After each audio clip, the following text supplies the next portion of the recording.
Assalomu alaykum hurmatli tinglovchilar. Biotexnologiya asoslari. Assalomu alaykum hurmatli tinglovchilar. Biotexnologiya asoslari fanidan 13-mavzu ekologik biotexnologiya mavzusini o'tamiz. Demak, bu mavzuni quyidagi reja asosida ko'rib chiqamiz. Ekologiya muammolari va bu muammolarni yechishda ekologik biotexnologiyaning roli. Ekologik biotexnologiyaning muammolari va vazifalari, ekologik biotexnologiyaning shakllanishi va undan amaliy foydalanishning muammolari. Ekologiya muammolari va bu muammolarni yechishda ekologik biotexnologiyaning roli. Demak, insoniyat dunyoga kelgan vaqtdan buyon yirik hayvonlarni yo'qotish, o'rmonlarni oq qilish uchun yondirish, tuproqni va suv havzalarini ifloslantirish kabi ishlarni amalga oshirish orqali tabiatdagi muvozanatning buzilishiga ta'sir ko'rsatib kelmoqda.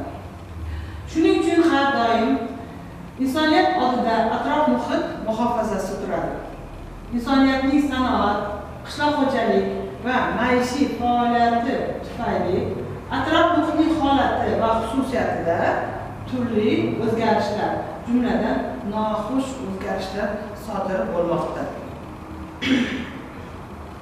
20-asrda sanoat va qishloq xo'jaligining rivojlanishi va jadallashishi natijasida biosferaning tabiiy mahsuldorligining chegarasi kabi tabiiy resurslar, energiya manbaining toza havo, toza suv va oziq-ovqat zaxirasining tobora kamayishi sezila boshladi. Ekologiya muammolarini bir yoki bir nechta mamlakat miqyosida hal etib bo'lmaydi. Sanoati rivojlangan mamlakatlarda hosil bo'ladigan zaharli antropogen iflosliklar suv va havo orqali butun territoriyaga tarqaladi. Atrof muhitni himoya qilish vazifasi biologiyaga taalluqlidir. An'anaviy tushunchalarga ko'ra, ekologiya biologik fanlarga tegishli bo'lib, organizmlarning, insonlarning o'zaro va atrof muhit bilan o'zaro munosabatini o'rganadi. Biologiyaning bundan buyon rivojlanishi va uning erishgan natijalarini amaliyotga tatbiq etishi ekologiyaning krizisdan chiqishiga asosiy yo'l hisoblanadi. Bunda biotexnologiya ham katta rol o'ynaydi. Biotexnologiya atrof muhitni, sanoat, qishloq xo'jaligi va maishiy chiqindilardan himoya qilish, muhitdagi toksin chiqaruvchilarni parchalash kabi ekologik muammolarni hal qilishda ishtirok etadi. Biotexnologiya oziq-ovqat va dori moddalari, ozuqa moddalar, mineral xomashyolar va energiya ishlab chiqarishning chiqindisiz jarayonlarini yaratadi.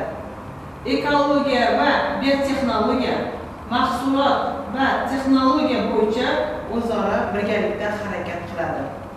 Bugungi kunda barchamizga ma'lumki, ekologik xavfsizlik muammosi allaqachonlar milliy va mintaqaviy doiradan chiqib, butun insoniyatning umumiy muammosiga aylandi.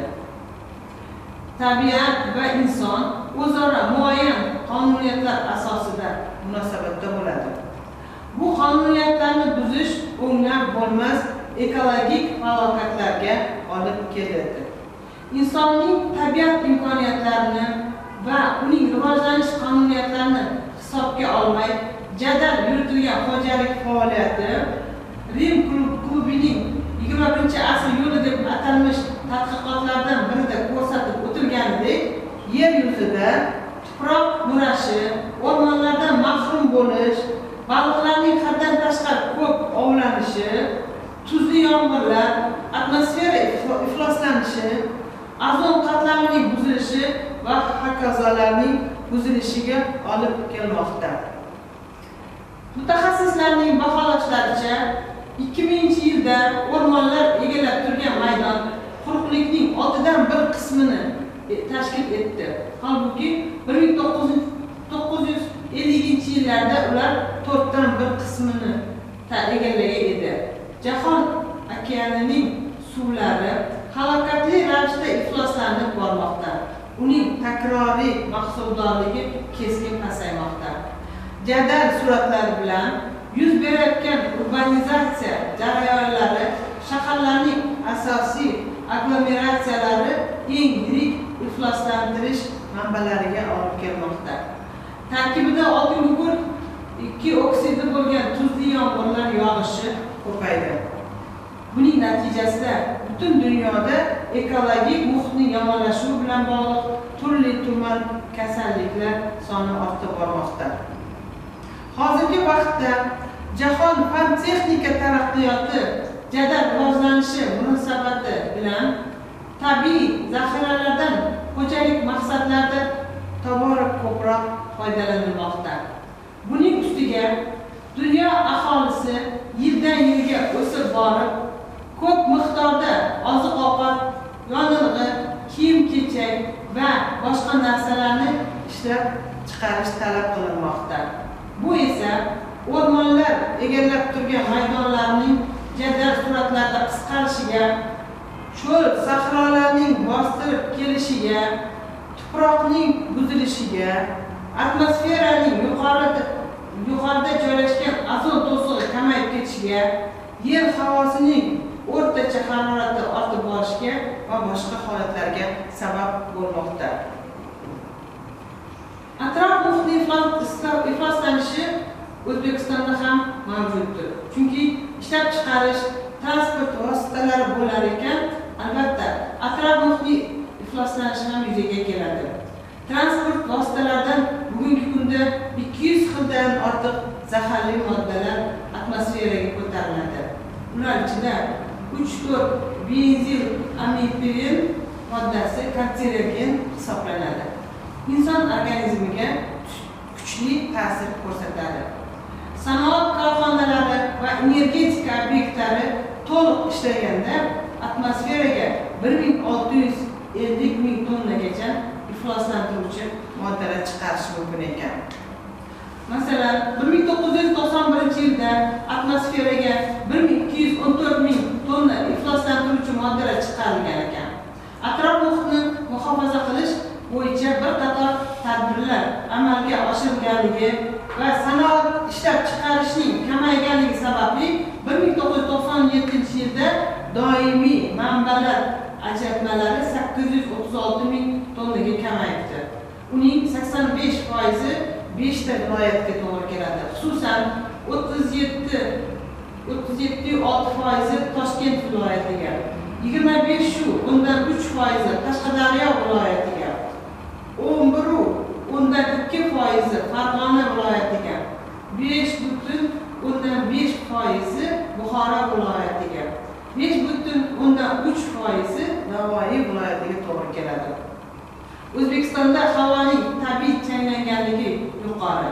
Shu sababli aksariyat sanoati rivojlangan shaharlar va viloyat markazlarida chang bilan ifloslanganlik yillik o'rtacha darajasi ruxsat etilganidan kam bo'lmayapti.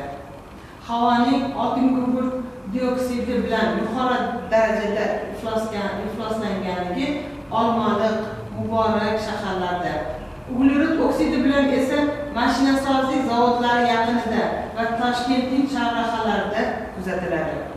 Toshkent havoning ammiak bilan yuqori darajada ifloslanganligini Farg'ona, Chirchiq, Olmaliq, Andijon, Navoiy shaharlaridagi mineral o'g'itlar ishlab chiqarish korxonalari va oziq-ovqat sanoat korxonalari atrofida kuzatish mumkin.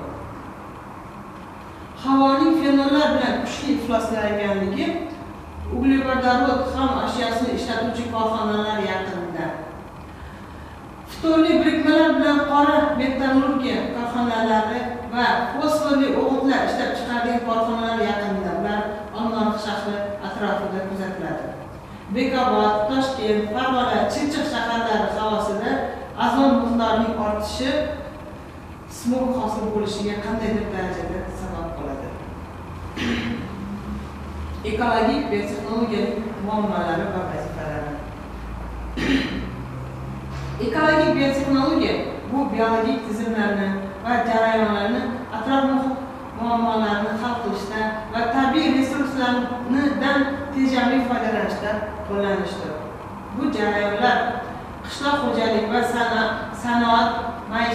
chiqindilarni utilizatsiya qilishda, oqova suvlarni havoni tozalashda, ksenobiotiklarni degradatsiya qilishda, o'simliklar va hayvonlarning zararkunanda va kasalliklarga qarshi kurashda, umuman bezarar bo'lgan preparatlarni yaratishda, oziq-ovqat mahsulotlari, dori preparatlar, eng erkin va foydali qazilmalar olishning muqobil zararsiz usullari yaratishni o'z ichiga oladi. Qishloq xo'jaligi uchun ekologik biotexnologiya minimal darajada kimyoviy moddalar qo'llab oziq-ovqat mahsulotlari olishda yordam berishi kerak. Gen va hujayra muhandisligi asosida zaharli ximikatlardan voz kechish imkonini beruvchi yuqori hosilli, kasalliklarga chidamli o'simliklarni yaratish. Bu yerda hujayralar muhandisligi va meristemalar texnologiyasining muhim o'rni nazarda tutiladi. Zamonaviy genetika va biotexnologiya asosida qishloq xo'jalik mahsulotlarining xususiyatini o'zgartirish, bakterial o'g'itlar, nitrogen, azotobakterin, agrofil, o'simlik va hayvonlarning kasalliklari va zararkunandalarga qarshi kurash vositalari, ozuqalarni biologik konservantlarni ishlab chiqarishni ko'paytirish, tuproq unumdorligini oshirishda organik o'g'itlarni, kompostlarni va chorvachilik fermalarining metanli bichirish orqali zararsizlantirilgan chiqindilardan foydalanish nazarda tutilgan. Ekologik biotexnologiyaning yana boshqa vazifalarini ko'rib chiqamiz.